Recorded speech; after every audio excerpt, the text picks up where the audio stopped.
3 నదులు ప్రధానంగా మనం చూస్తే కృష్ణ, గోదావరి, వంశధార, పెన్నా ఉంది కానీ చాలా వరకు నీళ్లు వచ్చే పరిస్థితి లేకుండా over a period of time ఉండే నీళ్లు కూడా గోదావరి అవన్నీ శ్రీశైలంకి వచ్చిన తర్వాత ఆ ప్రాబ్లం వచ్చే పరిస్థితికి వచ్చింది. ఈరోజు మన రాష్ట్రానికి ఒక గేమ్ చేంజర్ పోలవరం. నేను అందుకే అనేక సందర్భాలు చెప్పాను, పోలవరం ఆంధ్రప్రదేశ్ రాష్ట్రానికి ఒక జీవనాడి, ఒక వెన్నెముక.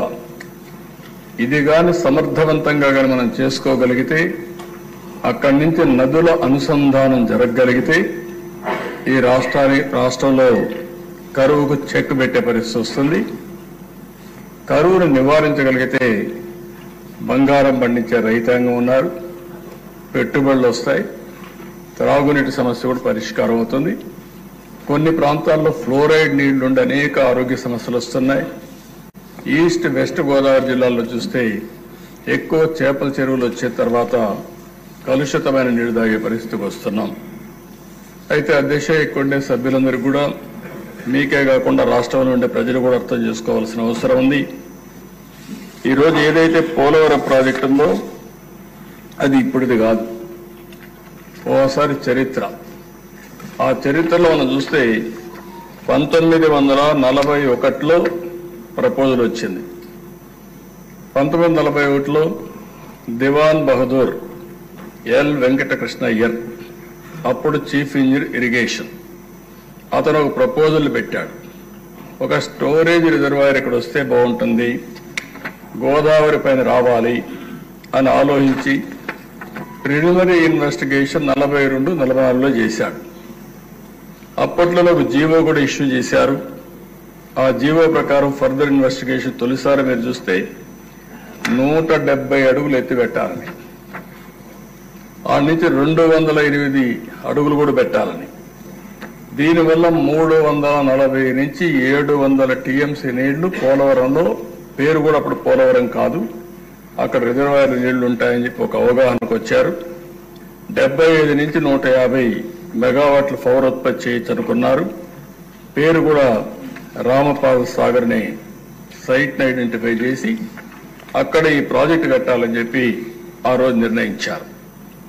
కడాన దిశ ఈ ప్రాజెక్టుని గోవిందరాజు అయ్యంగారని 5-6 ఆగస్టు 1947లో ఇవన్నీ కూడా కన్సల్టెంట్ గా ఉండి ఇవన్నీ ఎస్టాబ్లిష్ చేసి ఇది ఫీజిబిలిటీ ఉంది, selection of site for dam is the best available site అని ఫైనలైజ్ చేశారు.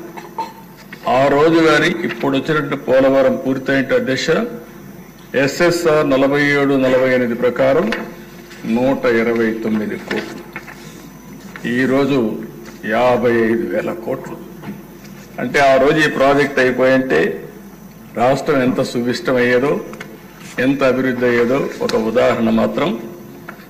అది అయిన తర్వాత దిశ చాలా సమస్యలు వచ్చాయి, కానీ అందరూ మర్చిపోయాం.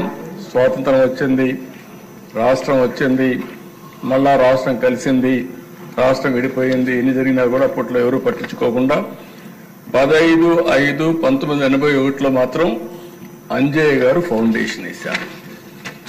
ఫౌండేషన్ వేసి ఆయన ఫౌండేషన్ మాత్రం వేశాడు కానీ ప్రాజెక్ట్ ఏమి స్టార్ట్ చేయకపోతే రాజశేఖర రెడ్డి వచ్చిన తర్వాత దాన్ని ఎన్ని ఇబ్బందులు పెట్టాలో అన్ని ఇబ్బందులు పెట్టి అస్తవ్యస్తం చేసి ప్రాజెక్ట్ని ఇది అసాధ్యమనే పరిస్థితికి వచ్చారు.